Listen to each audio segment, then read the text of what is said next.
Hey guys, V. Rigoni, Max, high performance real estate entrepreneur. So let's smash the like button. Let's subscribe to the channel. Why? Because I'm here doing this and you're here listening to it. So if you're going to listen to it, why not like it? Now, what we're going to talk about today is a little bit different.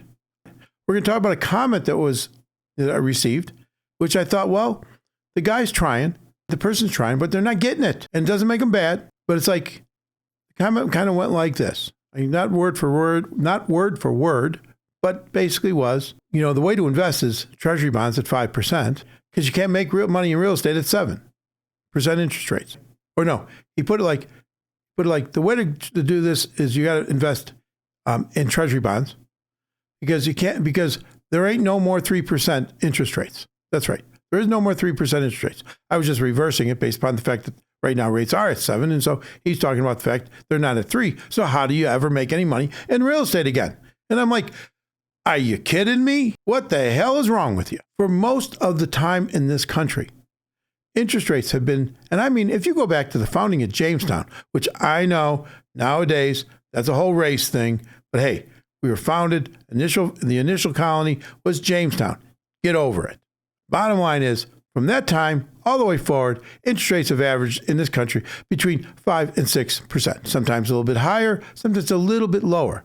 We never had the kind of interest rates that we had in the last 15 years. Never throughout all of our history, all of the United States, all of it since the fact of, and by the way, 1776, right? That was a lot later than, when they founded Jamestown. And so all through that period of time, those interest rates were always between 5, 6, 7%, always in that range on average. Yes, they've spiked them at times and went down a little bit lower, like I said, but we never had a period where from about 2001 all the way through until 2 years ago, they were running down to zero.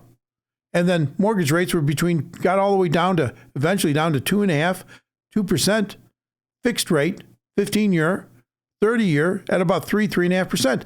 I get it. They were low. You could make money hand over fist.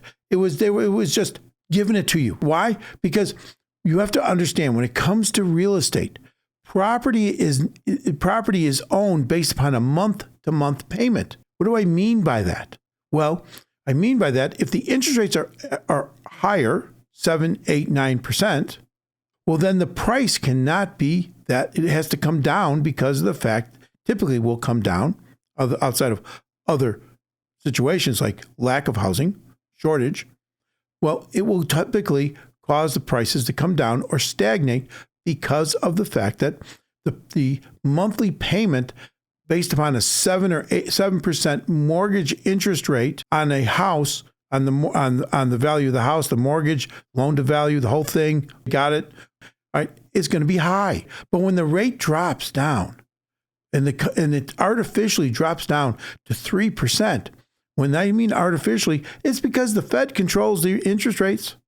So when they drop that interest rate to the Fed fund rate to zero or close to it, what do you think happens to all the other interest rates?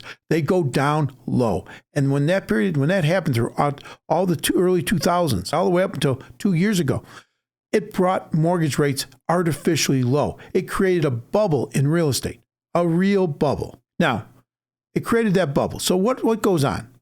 So now you have a situation where you've got these interest rates really low, and then you jump the price of the interest rates up over the last 2 years through the roof. And now all of a sudden you go from 3.5 to 7. Yes, you start choking on the monthly payment.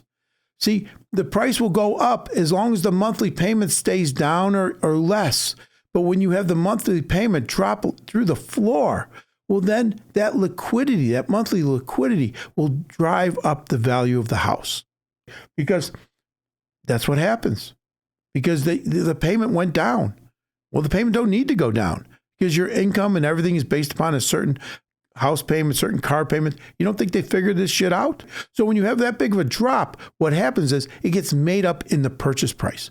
So then, yes, you're going to be paying a little less than the guy who bought the house before, but you're still going to be making a mortgage payment that is similar to them because of the fact that they raised the price of the house because they can, because the interest rates are so low, and therefore the mortgage payment got really low. Now, I know it's a bit confusing, but But again, understand, when the mortgage payment drops, it allows for the price of the home to go up. Then what happens is, then when interest rates go back to norm within a 5 to 7% range, then all of a sudden it becomes almost unaffordable. And that's where people are struggling with today. And that's what this guy's talking about. But hell, get over it. Just make sure you're buying the property right, and you are buying in the right location. You can always force appreciation by doing things to the property that will then raise the rent, so that you can then take that rent, pay the mortgage, pay the expenses, and then have positive cash flow to put into your pocket. And then you also get the depreciation and all the other things that go along with owning rental property. So let's go back to the initial, what was this about? Right?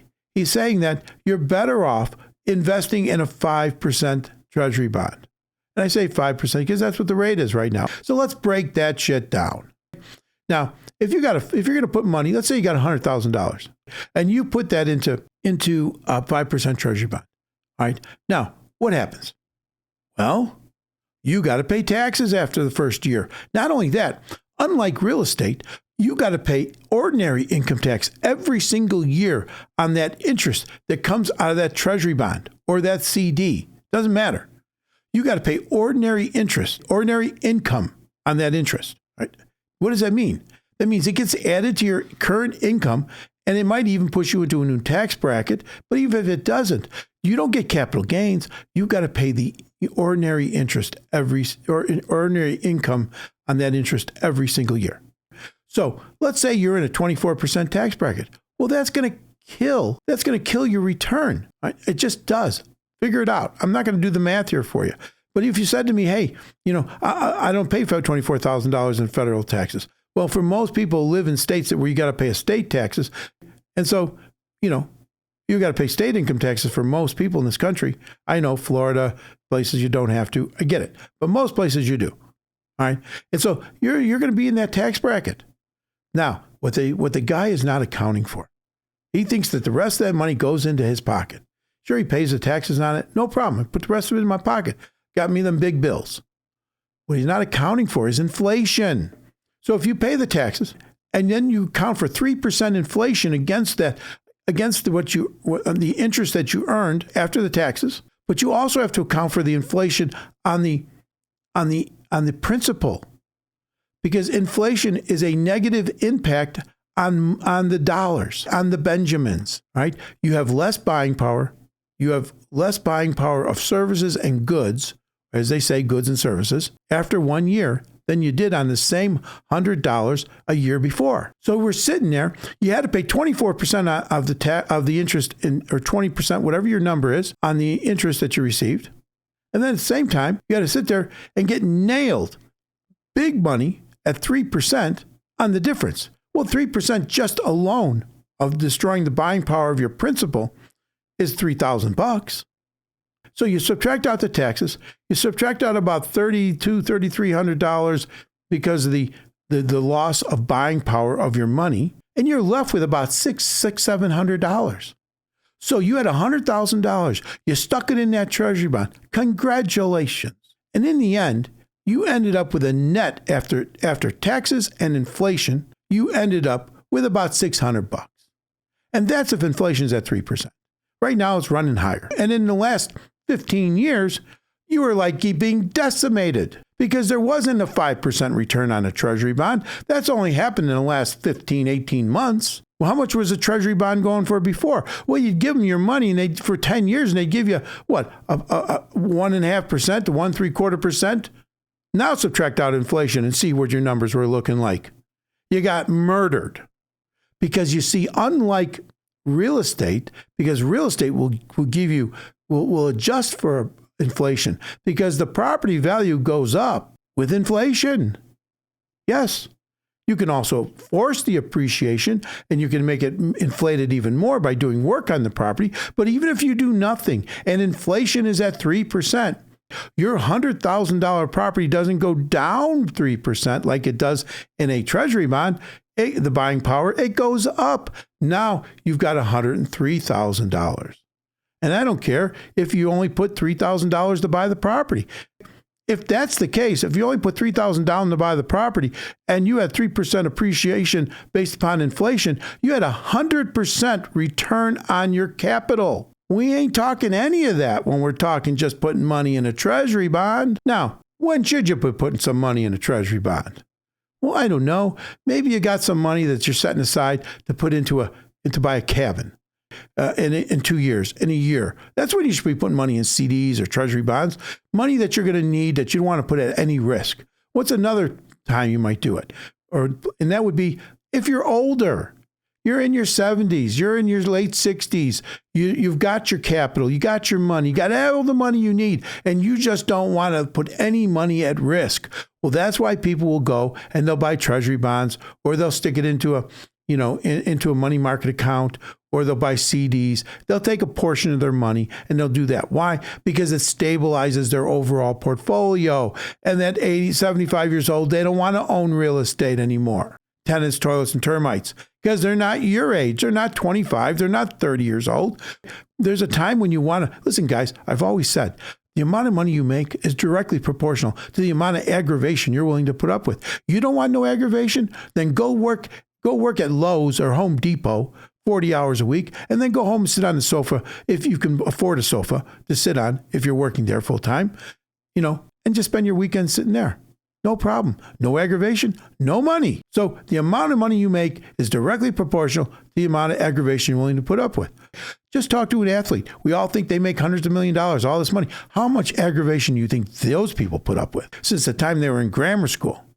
And I know they were treated really good, but they're out there with the pain and suffering. And by the way, if they're in football, their life expectancy, look it up, is reduced by about 20 years than yours. So they pay a price. There's always a price to pay. Now, for me, I would never put myself in a position to pay that price in the form of my mortality. That seems a little bit, too far. Now, what I'm trying to say to you guys is that, yes, there are other investments.